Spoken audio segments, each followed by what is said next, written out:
Testament of Job, chapter 7. At this time the king heard what had happened to me, and they rose and came to me, each from his land, to visit me and to comfort me. And when they came near me, they cried with a loud voice, and each tore his clothes. And after they had prostrated themselves, touching the earth with their heads, they sat down next to me for 7 days and 7 nights, and none spoke a word. They were four in number: Eliphaz, the king of Teman, and Bildad, and Zophar, and Elihu. And when they had taken their seat, they conversed about what happened to me. Now, when they had come to me for the first time, and I had shown them my precious stones, they were astounded and said, If of us 3 kings all our possessions will be brought together into one, it will not come up to the precious stones of Joab's kingdom.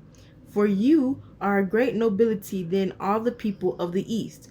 And when therefore they now come to the land of Uz to visit me, they asked in the city, Where is Joab, the ruler of this whole land?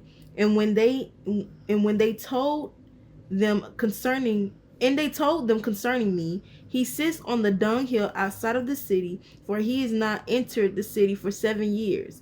And then they again inquired concerning my possessions, and there was revealed to them all what happened to me. And when they had learned this, they went out of the city with the inhabitants, and my fellow citizens pointed out to me. But those remonstrated and said, Surely this is not Joab. And that while they hesitated, Eliphaz, the king of Teman, had said, Come, let us step near and see. And when they came near, I remembered them, and I wept very much when I learned the purpose of their journey. And I threw earth on my head, and while shaking my head, I revealed to them that I was Job. And when they saw me shake my head, they threw themselves down on the ground, all overcome with emotions. And while their hosts were standing around, I saw 3 kings lying on the ground for 3 hours like dead. Then they rose and said to each other, We cannot believe that this is Joab. And finally, after they had inquired after everything concerning me, and searched for my flocks and other possessions for 7 days, they said, Do we not know how many goods were sent by him to the cities and the villages around to be given to the poor, aside from all that was given away by him within his own house?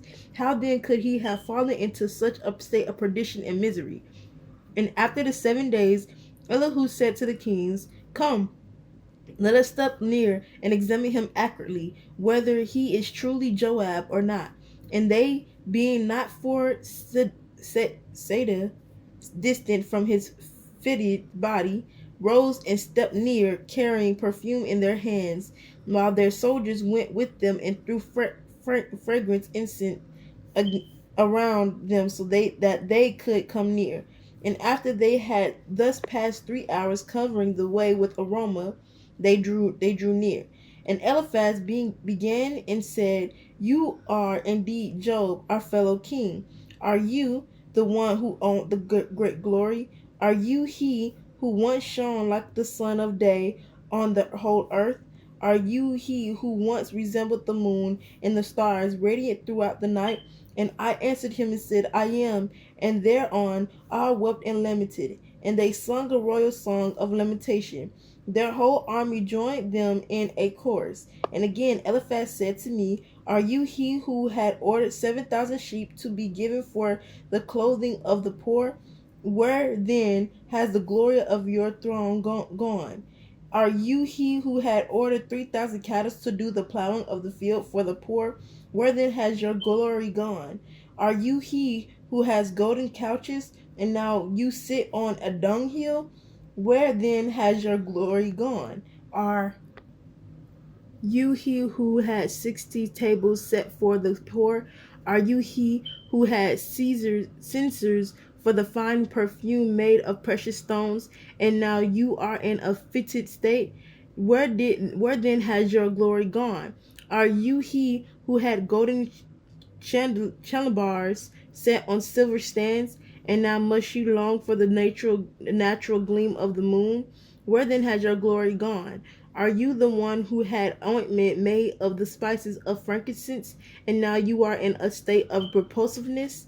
Where then has your glory gone? Are you he who laughed the wrongdoers and sinners to scorn, and now you have become a laughing stock to all? Where then has your glory gone? And when Eliphaz had cried and lamented for a long time, while all the others joined him, so that the commotion was very great, I said to them, be silent, and I will show you my throne and the glory of its splendor. My glory will be everlasting. The whole world will perish, and its glory will vanish, and all those who hold fast to it will remain beneath. But my throne is in the upper world, and its glory and splendor will be to the right of the Savior in the heavens. My throne exists in the life of the holy ones, and its glory in the imperishable world. For rivers will be dried up, and their arrogance will go down to the depths of the abyss. But the streams of my land in which my throne is erected will not dry up, but will remain unbroken in strength. The kings perish, and the rulers vanish, and their glory and pride are as the shadow in a looking glass. But my kingdom lasts forever and ever, and its glory and beauty are in the chariot of my Father.